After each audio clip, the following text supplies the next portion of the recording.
ভাবছি এক হয়েছে আরেক। আসলে আমরা যা সবসময় চিন্তা করি সেটা সব সময় হয় না। তো হ্যালো এভরিওয়ান, আসসালামু আলাইকুম। কেমন আছেন সবাই? আশা করি সবাই অনেক বেশি ভালো আছেন। তো আজকে আপনাদের সঙ্গে একটি ভিডিও শেয়ার করার জন্য চলে এলাম। তো আশা করি সম্পূর্ণ ভিডিওটি দেখবেন এবং ভালো লাগলে লাইক কমেন্ট করে যাবেন। তো আজকে আমি কয়েকটা ড্রেস কাটিং তো এখানে আমি একটা জামা কাটিং নিয়ে বসেছি। তো একটা আগে ভাবলাম যে জামাটা কাটিং করে সম্পূর্ণ টিউটোরিয়ালটা আপনাদের সঙ্গে শেয়ার করব। তো কোনো একটা কারণে অর্ধেক হয়ে গেছে। তো যদি চান পরবর্তীতে আমি এরকম জামার টিউটোরিয়ালটা আপনাদেরকে দিয়ে দেব। তো এখানে আমি জামাটা কেটে নিচ্ছিলাম আর কাটতে কাটতে চিন্তা করছিলাম যে আজকে আমি যে কয়টা জামা কাটছি তো সবগুলো জামা আমি আজকে সেলাই করে শেষ করব। তো এটা আমার টার্গেট ছিল, প্ল্যান ছিল।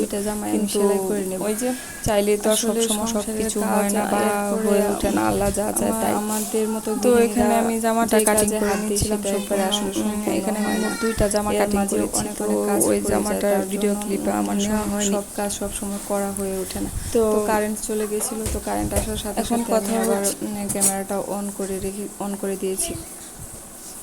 এখানে আমি জামার পিছনের যে পাড়াটা আছে সেটা আমি কাটিং করে নিচ্ছিলাম। তো জামাটা আমার কাটিং করা শেষ। তো জামাটায় ভাবছিলাম যে লেস বসাবো, তো কী লেস বসাবো সেটাও চিন্তা করছিলাম দাঁড়িয়ে দাঁড়িয়ে। তো পরে ভাবলাম আচ্ছা লেসগুলো এক একটা বসিয়ে দেখি যে কোন লেসটা দিলে কেমন হবে। তো তার জন্য আমি লেসগুলোকে এখন বসিয়ে দেখবো যে কোনটা কেমন লাগে। তো এটার মধ্যে এই লেসটা আমার কাছে খুব বেশি ভালো লাগছিল না। তারপর আমি আরও কিছু লেস দেখছিলাম। তো তারপরে ভাবলাম যে না এটাই দেব। আসলে আমার নিজেরই মতিগতি ঠিক নাই। তো সেলাই করতে বসে মেশিনটার কথা মনে হলো, মেশিনটা আমার অনেক অনেক বেশি পুরনো। প্রায় 8 বছর আগে আমি এই মেশিনটা কিনেছিলাম। তো যাই হোক, সেই কাহিনী অন্য একদিন বলবো। তো এখন আসল কথায় আসি। এই তো আমার জামার ফাইনাল লুক, কিন্তু ফাইনাল বলেও ফাইনাল করতে পারিনি। ওই লেসটা আমি আর পরে লাগাইনি, আমার কাছে ভালো লাগছিল না। তো তারপরে সাদা লেসটাই আমার কাছে ভালো লাগলো, তো সাদা লেসটাই আমি এখানে লাগিয়ে নিয়েছি।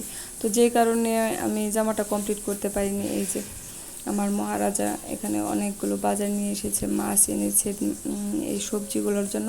আমি আমার কাজগুলা করতে পারিনি, তাই আপনাদের সঙ্গে ফাইনাল লুকটাও দেখাতে পারিনি। তো আশা করি পরের ভিডিওর জন্য আপনারা সবাই ওয়েট করবেন দেখতে যে পরের লুকটা আমার কেমন হবে।